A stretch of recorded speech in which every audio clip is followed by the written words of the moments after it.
Okay, so I am welding this flapper kit arm on the way straight for the car. So I just need to make sure that it's enough. Okay, you can see that there's still maybe half-millimeter clearance from that flapper and the bushing. And this is the weld. I just need to grind it. Okay, I think this is the final one. Not a good weld, but I will grind it. Okay, still hot.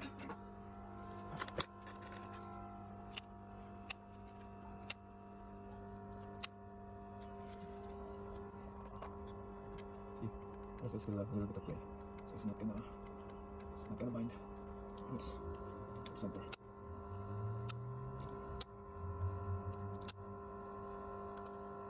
Yep, perfect. Okay, how are you? And I'm back again. So at this point, I'm drilling this hole using a 3mm bit. So I put a masking tape on the bit so I would know how deep would be the drilling. So it just past the center of the bushing. When I measure it before, it's around 30mm. Okay, so I've done the drilling, and then I have to put this roll pin now. Yeah, I just need to cut it into 20mm size.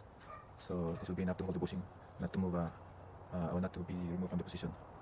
Okay, so that's the next thing I need to do. I need to cut it into 20mm size.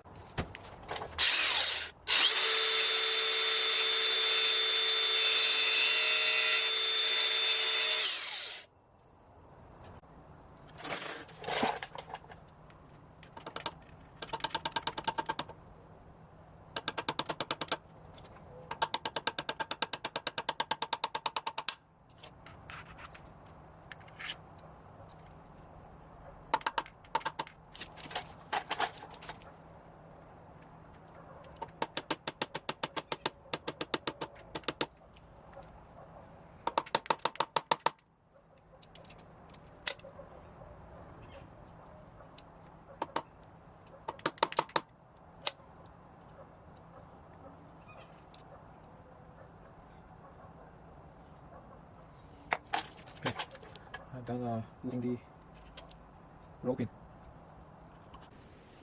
Okay, now I'm gonna install a new stud on this turbo. This one is the one connected to the cat converter. So when I was removing the nut from the cat, one of the nut was seized in this stud, so you can see it's really damaged and it's frustrating. So one second, what's happening? Yeah, so it's only I think around $8 for this stud, and $5 for this nut. I just noticed that the hole of this one is not really round. It can be focused. See, it's something like oval in shape. On this side is round, but on the other side of the nut, see, it's kind of oval. I don't know if it's really the design, so when you snug it down, it will give a better fastening torque. So I don't know. If you compare to this old one also, it's the same. It's kind of oval in shape, not really round. But the other side of the nut will be round. Sorry about the lighting, but yeah. I don't know. So to install this one, so this is the old one. I'm gonna check this one, and this is the new one. Bought it from Volkswagen parts department. Yeah. So I'm gonna use a 2-nut method. So put one nut like this and other nut like that. This is a 2-nut method. I just found it in YouTube, so this is how you install it in your turbo.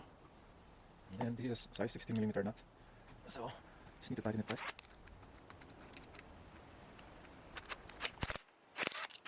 Oh. Should be good. And then I'm going to install it here. Then we can snap it down.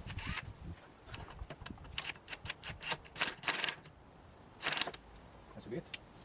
And then I'm going to remove the nut. That's it. And the stud is already installed. The stud is already installed. Okay.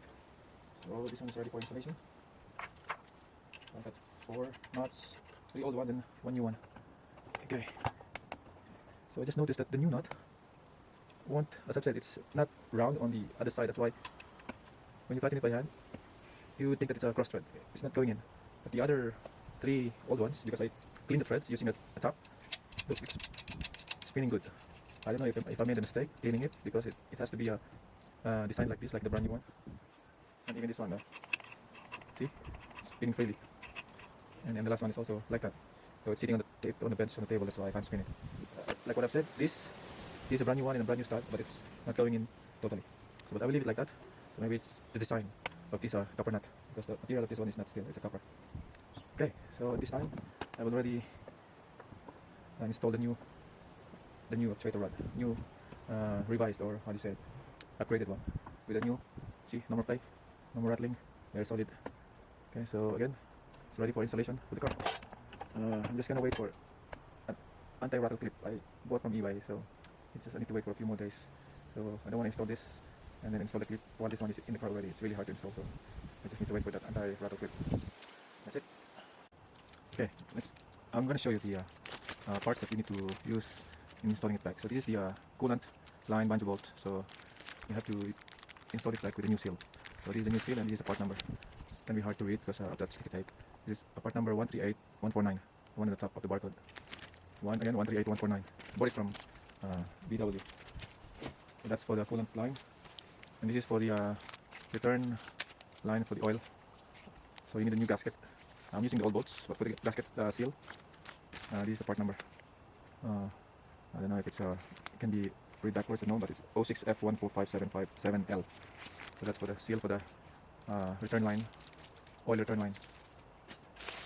And this is a new gasket for the cap converter. So that's the part number. Okay, I think it's around 30 plus or 30 under 40 bucks for this gasket. Some stainless, I think. I don't know, maybe it's metal stainless.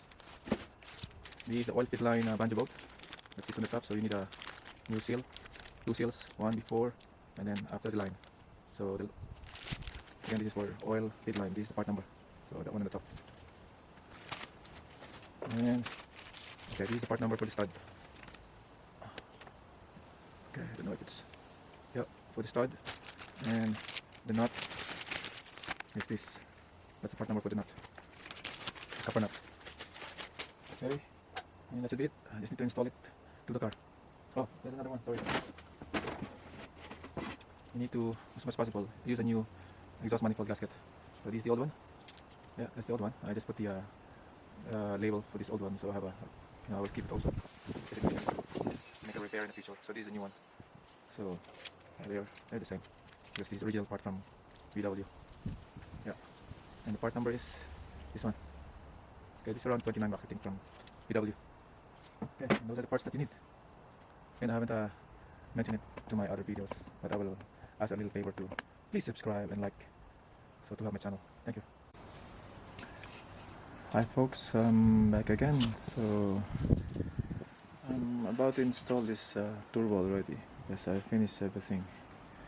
Hopefully some of you would like to comment below and give me feedback or advice what kind of preload I would put into this actuator rod. So because see, this is a bit loose at the moment because I'm not yet putting a preload. Okay, as you can see, it's welded properly. Sear clip is installed, so that play is because of this rattling of the flapper wastegate. But once I've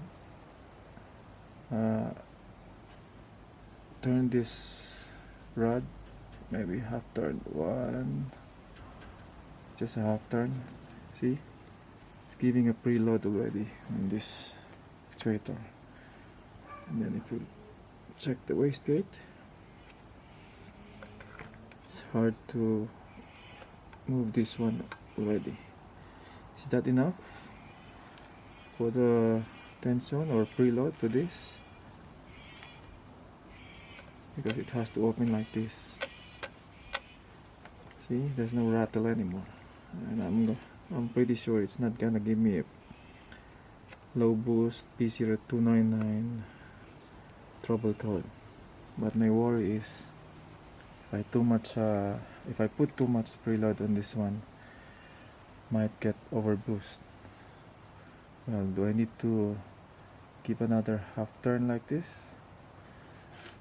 So, and it becomes really tight. See, as in no more play, no clacking noise, no rattle, and I just need to tighten this 10mm nut for my modification, so this one won't rattle also. So yeah, so this is the setup that I've done. So please comment below if I'm doing it right, so because it's really hard to adjust it again when it's already installed in the car. So I'm thinking that while in the car, and I'm gonna adjust the boost again. I don't know if this hook can reach this area, and adjust the boost to increase, or maybe I can fish it in this side. Maybe I need a longer hook. I don't know if there's a room, because I can twist it like this, like that, to give adjust the boost. Turning it this way will increase the boost, and this way will give less tension or less load on this wastegate. Or if I can go on this side on the cat converter, wherein it can reach this one, but there's a shield, of course, on top of or underneath this or on top of the exhaust manifold. But I don't know if I can fish it in this side and twist it to lessen the tension, the load, or twist it to the right like that to increase the boost. Because I've watched one video on YouTube, he was saying that when you remove this actuator arm with this connection, if you turn it one rotation, it will increase the boost pressure by 1 pound, and turning it the other way in one rotation will reduce it by 1 pound. He was saying 16 pounds of boost, and if you want it to increase, just put one rotation and it becomes 17 pounds of PSI of boost. So I don't know. See, there's no rattle. So I hope I'm making this one right. So that's why I'm studying carefully if I could still adjust it while it's already installed in the car. Okay, and that's it. Hopefully some of you will comment down below.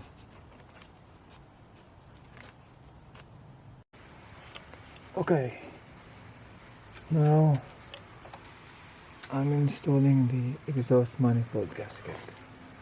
I cleaned the mating surface already. I just want to make sure that gasket will be sitting properly. Sorry, it's just a little blurred because I'm just using a mirror. Okay, so that's how you place the intake manifold, sorry, the exhaust manifold gasket. So some videos that I've watched, they tend to remove that 4 nuts, that wedge metal thing holding the exhaust manifold. But I don't think you have to undo it anymore, because I was able to remove the turbo and the exhaust manifold assembly without removing that. So again, I will remove the mirror so you can see what's the status down there. So I did not remove the engine mount, and if you look at the condition of the cat, have a light in this one. See, inside the cat, it's still pretty good condition, no cracks, not dirty. So hopefully after installing this one, I will be enjoying driving this car. Okay, so next is to install the turbo. Just need to be careful installing it back so not to damage anything on the way.